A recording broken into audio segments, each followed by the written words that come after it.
Hello friends, नमस्कार। स्वागत है आप सभी का हमारे इस यूट्यूब चैनल पर। तो चलिए आज मैं आपको बताने वाली हूँ कक्षा 9वीं वार्षिक परीक्षा वर्ष 2023-24 का हिंदी का पेपर जो आपका होने वाला है। स्टूडेंट्स, हम आपको काफ़ी मोस्ट आईएमपी क्वेश्चन पेपर लेकर के आए हैं। आपके एग्ज़ाम के पॉइंट ऑफ व्यू से काफ़ी महत्वपूर्ण क्वेश्चन पेपर। स्टूडेंट्स, आप यहाँ देख सकते हैं एक एक क्वेश्चन का हम फुल सॉल्यूशन आपको बताएंगे। और जो भी विद्यार्थी हमारे चैनल पर नए हों, चैनल को सब्सक्राइब, वीडियो को लाइक अवश्य कर लें। किसी भी प्रकार का डाउट हो तो आप हमसे कमेंट करके कमेंट बॉक्स में अवश्य पूछ सकते हैं। तो पहला क्वेश्चन आप यहाँ देख सकते हैं, सही विकल्प चुनकर लिखना है जो आपके लिए 6 नंबर के रहेंगे। प्रत्येक क्वेश्चन आपके लिए 1 नंबर का है। पहला है, मृत्यु का तरल दूत कौन थे? तो मृत्यु के तरल दूत कौन थे? तेज गति से आता बाढ़ का पानी। तो आपका सी बिल्कुल सही और करेक्ट आंसर है। सेकंड है, माता पिता में समास कौन सा है? तो इसका सही उत्तर है खा। ठीक है, द्वंद्व समास है। फिर बात करते हैं थर्ड क्वेश्चन की। आप यहाँ देख सकते हैं, किस जानवर को कभी क्रोध नहीं आता? तो गधा है, उसको कभी भी क्रोध नहीं आता। इसके बाद हम बात करते हैं फिफ्थ क्वेश्चन की। तो ग्राम श्री कविता के रचनाकार कौन थे? तो जो सुमित्रानंद पंत हैं, ये ग्राम श्री के रचनाकार थे। रसखान कहाँ जन्म लेना चाहते थे? तो जो रसखान हैं वो ब्रजभूमि में जन्म लेना चाहते थे। ये बिल्कुल सही और करेक्ट आंसर है।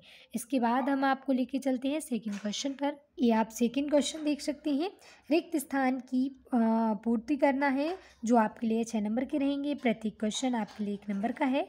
पहला क्वेश्चन आपके सामने है, मेरे संग की औरतें की लेखिका खालिस्तान है। तो Mridula Garg is the right और करेक्ट आंसर। इसके बाद बात करते हैं सेकंड की। तो सेकंड आप देख सकते हैं, रचना के आधार पर वाक्य खालिस्तान के प्रकार होते हैं। तो कितने वाक्य के रचना के आधार पर 3 प्रकार होते हैं। 3 बिल्कुल आपका सही और करेक्ट आंसर है। फिर इसके बाद हम बात करते हैं थर्ड क्वेश्चन की। तो जूता खालिस्तान से हमेशा कीमती रहा है। तो टोपी से जो जूता है हमेशा कीमती रहा है। छंद के खालिस्तान प्रकार होते हैं। तो छंद के 2 प्रकार होते हैं। महाकाव्य में जीवन का खालिस्तान चित्रण होता है। तो महाकाव्य में जीवन के समग्र जीवन का क्या होता है? चित्रण होता है। खालिस्तान बड़े वन ठन के शावर के। तो इसका जो मेघ बिल्कुल सही और करेक्ट आंसर है। इसके बाद हम आपको लेके चलते हैं थर्ड क्वेश्चन पर। आप यहाँ देख सकते हैं, सही जोड़ी मैच करना है, कॉलम ए से कॉलम बी को मैच करना है। पहला है, आप यहाँ देख सकते हैं, इस जल का प्रलय में। तो सही जोड़ी है फणीश्वर नाथ रेणु। सेकंड है, मात्र ही भर, एक कैसे हैं? निपात शब्द हैं। निपात बिल्कुल सही जोड़ी है। चौधरी चरण सिंह, ये पूर्व प्रधानमंत्री हैं हमारे भारत के। फिर प्रेमचंद है, प्रेमचंद की जो सही जोड़ी है लहमी इज द राइट और करेक्ट आंसर। इसके बाद बात करते हैं श्रृंगार रस। तो श्रृंगार रस की जो सही और करेक्ट जोड़ी है रति, इसका स्थायी भाव होता है श्रृंगार रस का। लह पालक, तो इसका जी सही जोड़ी है मह धनिया। इसके बाद हम आपको लेके चलेंगे थर्ड क्वेश्चन पर। फोर्थ क्वेश्चन पर एक शब्द एक वाक्य में उत्तर देना है जो आपके लिए 1 नंबर का है। प्रत्येक क्वेश्चन आपके लिए 1 नंबर का है। पहला है, आपके पाठ्यक्रम में फणीश्वर नाथ रेणु की रचना कौन सी है? तो इसका सही उत्तर है इस जाल प्रलय में। इस जाल प्रलय आपका बिल्कुल सही और इस जल प्रलय में। ठीक है, ये जल लिखा है, जल प्रलय में। फिर बात करते हैं सेकंड की, अंधकार का तद्भव शब्द क्या है? तो अंधेरा अंधकार का तद्भव शब्द है। तारे गिनना का क्या अर्थ है? नींद ना आना। सांवले सपनों की याद के लेखक का नाम क्या है? तो जाकिर हुसैन। ये हमारे पूर्व राष्ट्रपति भी रहे हैं, डॉक्टर जाकिर हुसैन। फिर बात करते हैं फिफ्थ क्वेश्चन की।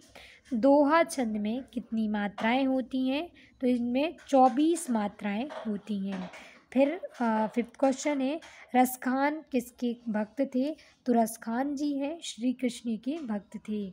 अब हम आपको लेके चलते हैं फिफ्थ क्वेश्चन पर। फिफ्थ क्वेश्चन आप देख सकते हैं, आपको सत्य लिखना है। जो आपके लिए 6 नंबर के रहेंगे। प्रत्येक क्वेश्चन आपके लिए 1 नंबर का है। पहला है आपके सामने, शंकर लड़कियों के छात्रावास में ताक झांक करता था। तो ये बिल्कुल सही है, सत्य इसका सही है। फिर बात करते हैं सेकंड की, तो लेखिका मृदुला गर्ग की परदादी लीक पर ही चलती थी। तो ये आपका असत्य असत्य है। थर्ड क्वेश्चन है, रात दिन में जो तत्पुरुष समास है। तो ये असत्य है। रात दिन में हमेशा क्या होता है, द्वंद्व समास होता है। माता पिता में द्वंद्व समास होता है। जो संख्याओं से जिनका उच्चारण होता है वो द्विगु समास होता है। ठीक है। बात करते हैं फोर्थ क्वेश्चन की, तो वो हरिशंकर परसाई का जन्म मध्य प्रदेश में हुआ था। ये बिल्कुल सही है, सत्य है। इनका जन्म मध्य प्रदेश के होशंगाबाद जिले में हुआ था। जहाँ नायिका के विरह का वर्णन हो वहाँ संयोग श्रृंगार रस होता है। तो ये आपका सत्य है, क्योंकि यहाँ पे संयोग नहीं वियोग आएगा तब। जहाँ बिछड़ने का अर्थ होता है वहाँ वियोग होता है, मिलन का अर्थ होता है वहाँ संयोग होता है। माखनलाल चतुर्वेदी को किस देश की आज़ादी के लिए जेल जाना पड़ा था, जो है आज़ादी के लिए जेल जाना पड़ा था। तो ये बिल्कुल सही और करेक्ट है। इसके जो आगे के क्वेश्चन हम आपको बताते जा रहे हैं, तो आप इसका एक बार स्क्रीनशॉट ले लें। काफ़ी महत्वपूर्ण क्वेश्चन है, आप यहाँ देख सकते हैं। नई कविता के 4 प्रमुख कवियों के नाम लिखना है। 2-2 रचनाएं लिखनी है, जो आपके लिए 2 नंबर का था। और या उसका अथवा लिख सकते हैं, निर्गुण भक्ति काव्य की प्रमुख विशेषताएं। तो इसका अथवा भी लिख सकते हैं। 7 क्वेश्चन है, आप यहाँ देख सकते हैं। 7 क्वेश्चन का सुमित्रानंद पंत ने गाँव को हरता जन मन क्यों कहा है, इसके बारे में आपको लिखना है। 2 में से किसी एक क्वेश्चन को लिखना है। 7 क्वेश्चन है, तो 7 क्वेश्चन का अथवा या आप इनमें से कोई एक कर सकते हैं, जो आपको अच्छे से याद हो, एक एक क्वेश्चन अच्छे से आपको समझ में आए, तो वो आप आंसर लिख सकते हैं। फिर उसके बाद हम आपको बताएंगे 9 क्वेश्चन की। तो 9 क्वेश्चन रसखान के कला पक्ष लिख सकते हैं, और या सुमित्रानंद पंत। खंड काव्य की परिभाषा, खंड काव्य का एक नाम, कोई खंड काव्य के एक नाम। ठीक है। फिर बात करते हैं 11 क्वेश्चन की। तो ये 11 क्वेश्चन है, आप इसका रस की परिभाषा या फिर रेखा चित्र या कहानी में अंतर लिखना है। अब हम आपको लेके चलते हैं आगे, जो है 12वें क्वेश्चन। 13वां क्वेश्चन आप यहाँ देख सकते हैं, और फिर ये 14वां क्वेश्चन है आपके सामने, बहुत ही ज़्यादा महत्वपूर्ण, बहुत ही ज़्यादा IMP। फिर उसके बाद हम बात करते हैं हरिशंकर परसाई। हरिशंकर परसाई की 2 गद्य रचनाएं के बारे में आपको 2 नंबर के हिसाब से लिखना है। तो ये भी एग्ज़ाम के पॉइंट ऑफ व्यू से काफ़ी महत्वपूर्ण है। साथ ही साथ ये जो आपका 17वां 18वां क्वेश्चन है, ये भी आप जल्दी से जल्दी देख लें और इसका स्क्रीनशॉट ले लें। और जो इसके आंसर चाहता है वो हमारे टेलीग्राम चैनल को अवश्य ज्वाइन करें, वहाँ पे हम इसके आंसर जो है आपको प्रोवाइड कर देंगे। हमारी वीडियो पसंद आई हो तो वीडियो को लाइक, चैनल को सब्सक्राइब करना ना भूलें। आपके एग्ज़ाम के लिए बेस्ट ऑफ लक। धन्यवाद।